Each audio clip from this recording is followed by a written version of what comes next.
Hello everyone, welcome back to my channel school maths 6 to 10 YouTube पर मिल जाएगा and Instagram पे भी। क्लास 10 मैथ एनसीईआरटी का हम क्या करा रहे हैं, सोल्यूशन करवा रहे हैं। नया चैप्टर स्टार्ट किया ट्रायंगल एक्सरसाइज 6.1 का क्वेश्चन नंबर 2 करा। पहला क्वेश्चन करवा चुके हैं। Given the two different example of pair of इसका सिंगल फिगर बताना, नॉन सिंगल फिगर। प्रॉपर्टी आपको बता दिया, single figure non single figure. यहां पर डिस्कस करेंगे। देखिए पहला क्या करा है, two equilateral triangle with the side 1 centimetre and 2 centimetre. फिर हम सिंगल को आपको समझा रहे हैं फिर से एक बार। देखिए दो equilateral triangle A B C बना दिया डी ई एफ। इससे हम इक्वेशन पाएंगे तो आपका कांसेप्ट और क्लियर होगा। जितना बताने उतना ध्यान दीजिएगा। टू इक्विलेटरल ट्रायंगल का मतलब क्या होता है कि तीनों साइड बराबर होगा। जैसे ए बी सी तीनों साइड बराबर होगा और तीनों एंगल बराबर होगा। कितना भी होता है 60 डिग्री 60 डिग्री 60 उसी को हम इक्विलेटरल ट्रायंगल कहेंगे। हमें सिंगल प्रूव करना है। तो पहला करें दो एग्जांपल है, टू डिफरेंट एग्जांपल, दो डिफरेंट एग्जांपल लेना है, बताना है एग्जांपल के माध्यम से सिंगल ट्रायंगल कैसे है और नॉन सिंगल ट्रायंगल कैसे है। तो देखिए ए बी सी लेंगे डी ई एफ लेंगे 60 डिग्री। एक बड़ा ट्रायंगल बनाएंगे, छोटा सा ट्रायंगल। सिंगल का मतलब एक बड़ा बनाएंगे एक छोटा बनाएंगे, सेम बना देंगे तो कॉन्ग्रुएंट ट्रायंगल हो जाएगा, लेकिन ओवरलैप हो जाएगा। सिंगल का मतलब होता है छोटा एक बड़ा। देखिए और टू इक्विलेटरल पहला 1 सेंटीमीटर लेंगे 1 सेंटीमीटर 1 सेंटीमीटर साइड तीनों का बराबर होता है, दूसरे का 2 सेंटीमीटर 2 सेंटीमीटर 2 सेंटीमीटर। सिंगल एक बार और डिवीजन करवा देंगे, सेम शेप होना चाहिए। सेम शेप का मतलब आपको बात बता रहा है, एंगल सेम होना चाहिए। एंगल सेम होने का मतलब अगर ए 60 डिग्री तो डी भी 60 डिग्री होना चाहिए, बी 60 डिग्री तो ई भी 60 डिग्री, अगर सी 60 डिग्री है तो ए भी 60 डिग्री। पहला क्या चाहिए, और कॉरस्पॉन्डिंग रेशियो का साइड होना चाहिए, सेम होना चाहिए। कॉरस्पॉन्डिंग रेशियो का मतलब A B by D E, एकदम सामने सामने वाला ए बी बाई डी। इसका रेशियो कितना आएगा, पहले का ऊपर में ए बी कितना दिया 1 दिया, डी कितना दिया 2 दिया है, 1/2। अब दूसरा देखते हैं क्या, बी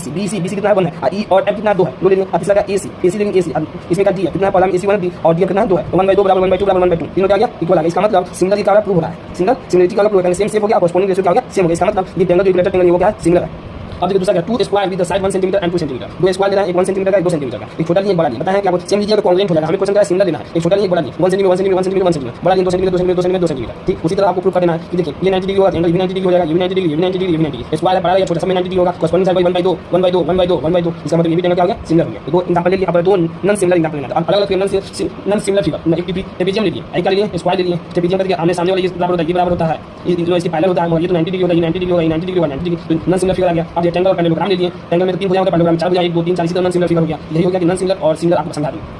अब देखिए क्वेश्चन नंबर 3 है, एक्सरसाइज 6.1 का क्वेश्चन नंबर 3 लास्ट क्वेश्चन है, इसको कंप्लीट करें। State with the following quadrilateral are similar और नॉट। इसमें पूछा है कि सिमिलर और नॉट फिगर दिया हुआ है, क्वेश्चन में आपको बताना है कि सिमिलर है कि नहीं है। स्टेट करना है, स्टेट प्रूव करके बताना है। देखिए क्या दिया है, पी क्यू आर एस दिया, ए बी सी डी दिया हुआ है। लेकिन हमने नॉट भी आगे क्यों नहीं है, बिकॉज़ मतलब क्यों नॉट सेम शेप का मतलब बता। देखिए पी क्यू आर एस है, ए बी सी डी है, ये देखिए हल्का सा इंक्लाइन है, झुका हुआ है, ये क्या है 90 डिग्री, एकदम स्ट्रेट है 90 डिग्री है। इसी तरह नॉट सेम शेप का मतलब एंगल एस जो है आर के डी के बराबर नहीं, एंगल आर जो है सी के बराबर नहीं, एंगल पी ए के बराबर नहीं, एंगल क्यू और डी के बराबर नहीं। ताकि डायग्राम में दूसरे वाले में 90 डिग्री दिया हुआ है और इस पहले वाले फिगर में 90 डिग्री नहीं दिया हुआ, इसी की वजह से ये क्या है सिंगल नहीं है। पहला कैटेगरी पूरा दो कैटेगरी का पहला फुल नहीं, तब भी मान लेंगे सिंगल नहीं। देखिए A B C D angle दिखाने का तरीका, A B C D is 90 degree, A B C D का है 90 degree, but P Q R S is not 90 degree, इसलिए ये सिंगल नहीं है। बट देखिए दूसरा कैटेगरी फुल करता है, corresponding side is equal, corresponding side निकालेगा इक्वल है। देखिए P S by A D 1.5 by 30 दशमलव नीचे 1/2 आ गया। P Q by A B कीजिए 1.5 बाई 30 दशमलव 30 1/2 आ गया। R Q by C B कीजिए, सी बी कितना 1.5 बाई में 30 आ गया। और एस आर बाई डी और सी कीजिए 1.1 आ गया, मतलब सेम है। कॉरस्पॉन्डिंग रेशियो क्या सेम है, 1/2 आ गया 1/2 आ गया 1/2 आ गया 1/2 आ गया। क्या कॉरस्पॉन्डिंग रेशियो सेम आ गया। तो प्रॉपर्टी क्या कहता है सिंगल ट्रायंगल का, सेम शेप होना चाहिए। तो मैं पहला कंडीशन फुल कराया, सेम शेप का मतलब एंगल तो सेम नहीं है, ये फुलफिल नहीं है, इसलिए इसको मानेंगे कि सिंगल नहीं। दूसरा तो फुलफिल करे या ना करे, दोनों कंडीशन फुलफिल करना चाहिए, तब जाकर मानेंगे कि ये क्या है ट्रायंगल जो क्वाड्रिलेटरल, इसको क्वाड्रिलेटरल का क्या बुझाना, क्वाड्रिलेटर का है सिंगल नहीं है।